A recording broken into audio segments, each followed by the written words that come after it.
Hello guys, I can offer you my review of the interior of the base version of Corolla 2026 year of production Eco version.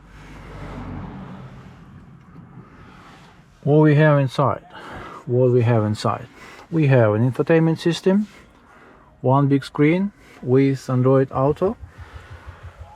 We have digital cockpit, digital screen here also. More functionality to show you. Here we have some plastic. Here we have electric mirrors positioning functionality. Like you can switch to the left mirror and then move this joystick to adjust the mirror position. You can do the same for the right mirror. You can lock all the doors, you can unlock all the doors. You can see that this switch it does the same on all four doors. Like no automatic unlocking if you like opening just one door by the handle. All other three doors remain closed, remain locked, so you have to use this button again, or you have to use the key on this fob. What you can do also, the keys to slide down, slide up all the windows, of course, is there in Eco version also. You can switch drive mode here. Here is drive mode switch. You can choose between three available modes: Sport, Normal, Eco. I usually drive in just normal mode because in Eco mode it's not that responsive, I believe, and I don't really use Sport mode at all. And you have also here parking, reverse, neutral position. Not sure how the neutral actually works, because in the manual for the car it says that you should never tow your car when the front wheels is connected to the ground. So because it can generate electricity and it can make even a fire, I think. So I'm not sure how does really neutral position work here. And we have also driving mode and braking mode. In braking mode is basically the same as driving mode. It's just when you release the gas pedal, the car is braking automatically. It's like kind of one pedal driving.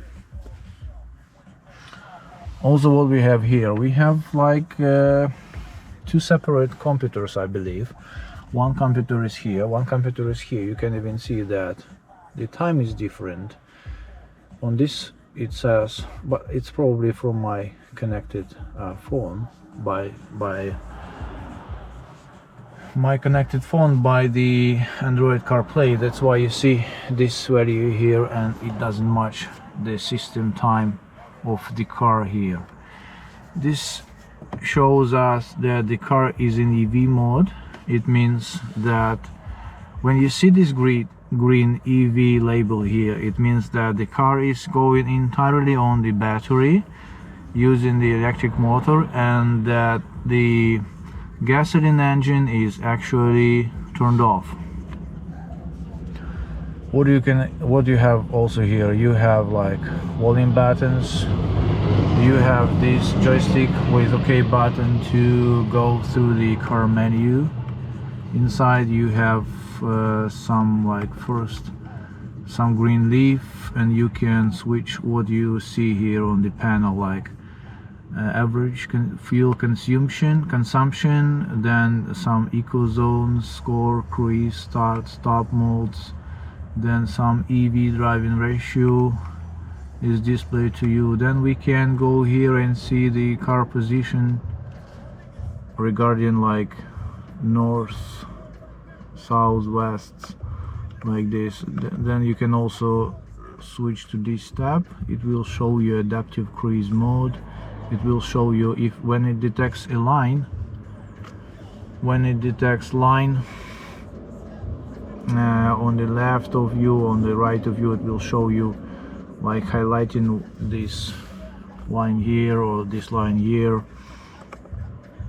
What we have also, it's like Android Auto information. It tells me from where my audio currently is playing.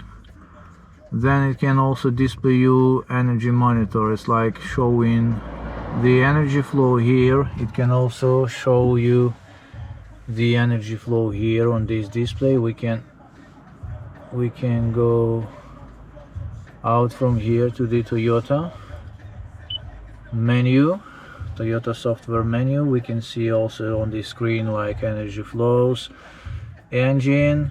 This is our electric motor and generator is the same unit, and we have a battery here, and we have a path of an energy path. So energy could go to the battery, from the motor to the wheels, from the motor to the electric motor, and to the battery, and like this. What we can see here, something like this. We have an air conditioning system here. Like, you should always press this button to make it actually working to cool down the air. Other way, you just actually work with the fans and how the air flows going through the system before you push this button. It will not actually make your air cold. It will just use air from outside or from inside, what you will choose. If you need to enable rear window unfrozen, yeah, you should push this button. If you need to unfroze or just move the airflow, switch airflow to the front windshield, you should use this button. To turn it off, you should use this button. What can I tell you more about it? In Eco version and basic version, we have some empty spaces for some buttons here. There is like minimum functionality available. This is probably disabling of EPS system, not sure about it. Here on top we have two microphones on the right side, on the passenger side. On the left side we have sun shields here, right? Sun shields here. We have mirror here. When you open, the light is turned on automatically. You can close it.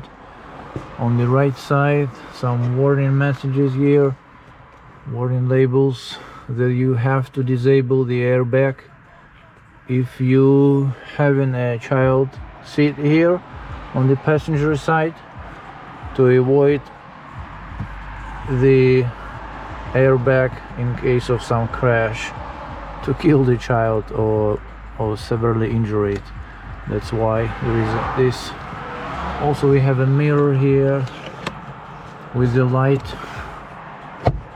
We have head up buttons here, some safety emergency system in case of a crash, a car crash or some other emergency. The car is connected to the internet somehow, always, not without my smartphone, but the car has its own independent internet connection. It has also a GPS tracker integrated, so you can see it on the map. I can also show you this on the mobile application. So you should, in case of emergency, you can press this SOS button and it looks like it's supposed to call for some emergency service automatically. Now we are driving and you can see how the energy flow is displayed here. Currently I'm driving uphill. Okay, now just switch to EV mode, and I'm using, yeah, it switched again back to the engine, and now it's charging the battery and also providing power to my wheels so I can go. so I can drive. Eco-based version doesn't have surrounding distance sensors, so you should be careful when you park in your car, because it will not tell you, it will not make you any signal when you about to hit the wall or other car, so be careful. But the good thing is that you have a rear view camera, and it is pretty good, and you can use it to park your car and to estimate the distance to the objects. So like this.